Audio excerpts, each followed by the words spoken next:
Hello, मैं doctor Santosh Kumar, मैं professor of urology हूँ एक प्रीमियर इंस्टीट्यूट में पीजीआई चंडीगढ़ में। अभी विंटर का समय है और विंटर का समय जो होता है वो वृद्धों के लिए बहुत ही कष्टदायक होता है और ख़ासकर जब एजेड महिलाएं या पुरुषों को यूरिनरी प्रॉब्लम होती है, पेशाब की दिक्कत होती है, तो और ठंड के मौसम में बार बार बाथरूम जाना अति कष्टदायक होता है और उनकी क्वालिटी ऑफ लाइफ सफ़र करती है। कभी रात में बार बार पेशाब जाना पड़ता है, कभी अर्जेंसी होती पेशाब की, जो तेज़ से पेशाब आना उनको महसूस होती है, जिसको अर्जेंसी कहा जाता है, जब भाग के वो पेशाब करने जाते हैं, या कभी कभी उनका पेशाब बिस्तर पे ही निकल जाती है और कभी कभी पेशाब बिल्कुल खाली नहीं हो पाती है और कभी कभी थोड़े से खांसने से पेशाब निकल जाती है और रात में बार बार पेशाब के लिए उठना पड़ता है। ये सारी प्रॉब्लम जो होता है बुज़ुर्गों की क्वालिटी ऑफ लाइफ बहुत बुरी तरह से प्रभावित करती है।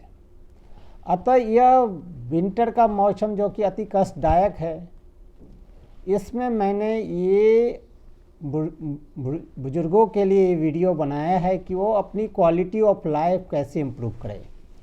पेशाब की जो दिक्कत हो रही है, वो बार बार जो पेशाब की जो दिक्कत होती है वो पुरुषों में प्रोस्टेट की प्रॉब्लम के कारण हो सकती है, या एज रिलेटेड जो चेंज आते हैं ब्रेन में, ब्रेन जो होता है वो धीरे धीरे श्रिंक करते हैं, पार्किंसनिज़म की दिक्कत आती है, या डायबिटीज़ की वजह से प्रॉब्लम होती है जिसे डायबिटिक सिस्टोपैथी कहते हैं।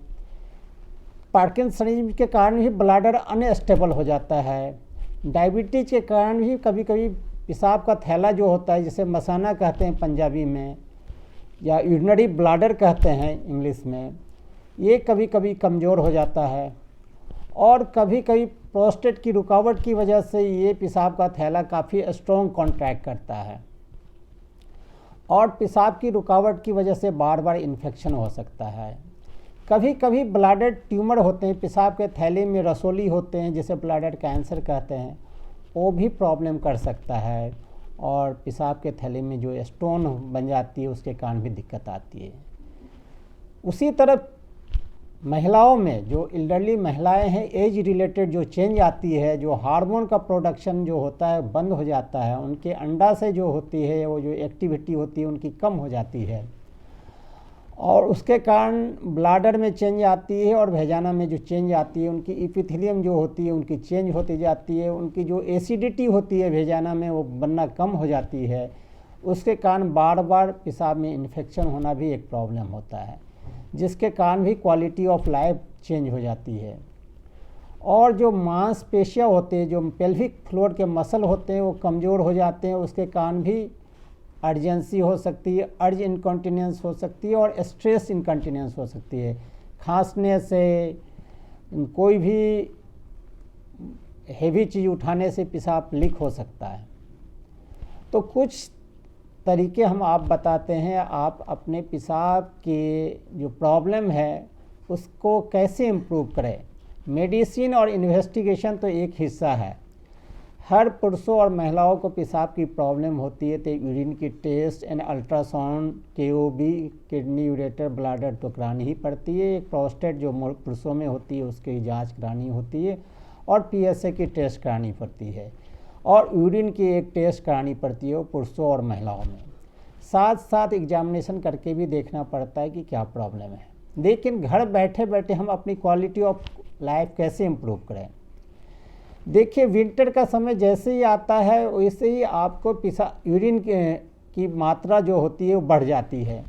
तो यूरिन की मात्रा जब बढ़ती है तो पानी पीने के अमाउंट को कम करना पड़ता है और रात में जब पेशाब बार बार आती है तो शाम में 4 बजे के बाद पानी की मात्रा बिल्कुल कम कर देनी पड़ती है और खाना भी अर्ली खा लेना पड़ता है, जिसके कारण देर से खाना खाना और पानी पीने के कारण रात में उन्हें बार बार नहीं उठना पड़े। बहुत लोग जो होते हैं, बुजुर्ग लोग, जिन्हें एल्डरली लोग होते हैं, जिनको हाइपरटेंसिव की प्रॉब्लम होती है या दिल की प्रॉब्लम होती है, तो उनको पेशाब ज़्यादा बनने की दवा दी जाती है।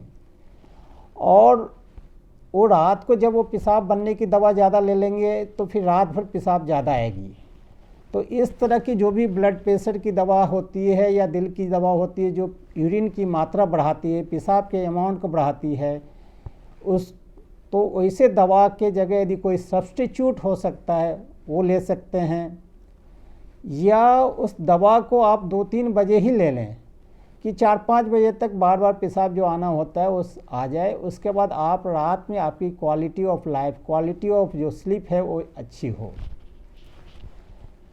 तीसरी बात ये है कि यदि आपको कॉन्स्टिपेशन है तो ये पेशाब की दिक्कत आपको बढ़ाएगी।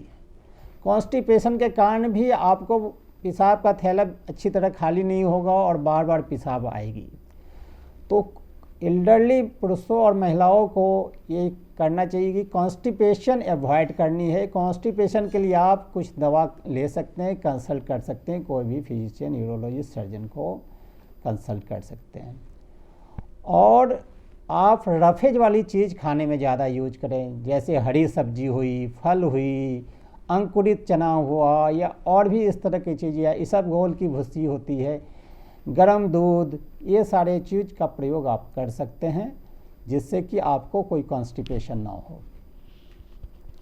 इसके साथ यदि आपको बार बार यूरिन में इन्फेक्शन होती है, वो भी आपके ब्लैडर को इरिटेट करेगी, तो कोई रिकरेंट यूरिनरी ट्रैक्ट इन्फेक्शन ना हो, इसके लिए कभी कभी सप्रेसिव एंटीबायोटिक लेनी पड़ती है जो लंबे समय तक चलती है।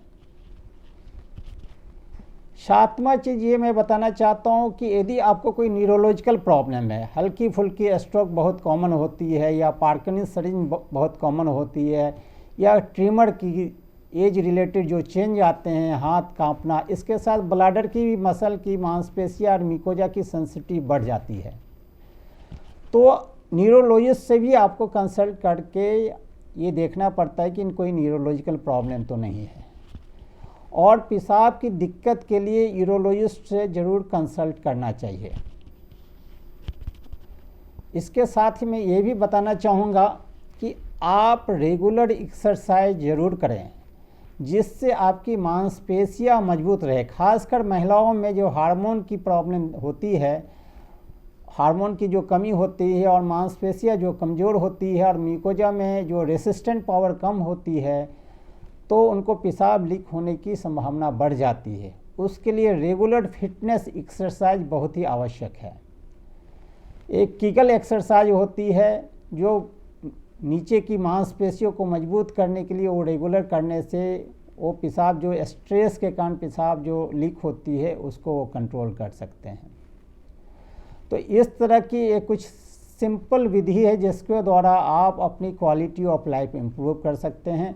शाम के बाद पानी ना लें, पानी का अमाउंट विंटर में कम करें, गर्म पानी लें, कब्ज कॉन्स्टिपेशन अवॉइड करें, इन्फेक्शन अवॉइड करें, कोई न्यूरोलॉजिकल प्रॉब्लम है तो उसका ट्रीटमेंट लें, और अल्ट्रासाउंड करा के, यूरिन की टेस्ट करा के किसी यूरोलॉजिस्ट से भी कंसल्ट कर लें।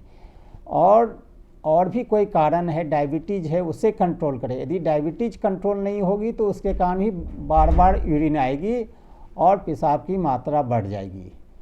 तो ये सारे कुछ कॉमन टिप्स है जिसे करने से आपकी बार बार पेशाब आने की प्रॉब्लम कम हो सकती है। और एक दूसरी चीज़ है, जिनकी ब्लैडर सेंसिटिव ज़्यादा होती है तो उनको जो कुछ जूस होते हैं, स्पाइसी फूड होते हैं जो ब्लैडर को इरिटेट करते हैं, उसके भी अमाउंट को कम करने की ज़रूरत है। तो ये सारे चीज़ कॉमन टिप्स जो आप यूज करेंगे अपनी ज़िंदगी में, तो पेशाब के कारण जो प्रॉब्लम होती है वो कम होगी और क्वालिटी ऑफ लाइफ इम्प्रूव होगी। धन्यवाद।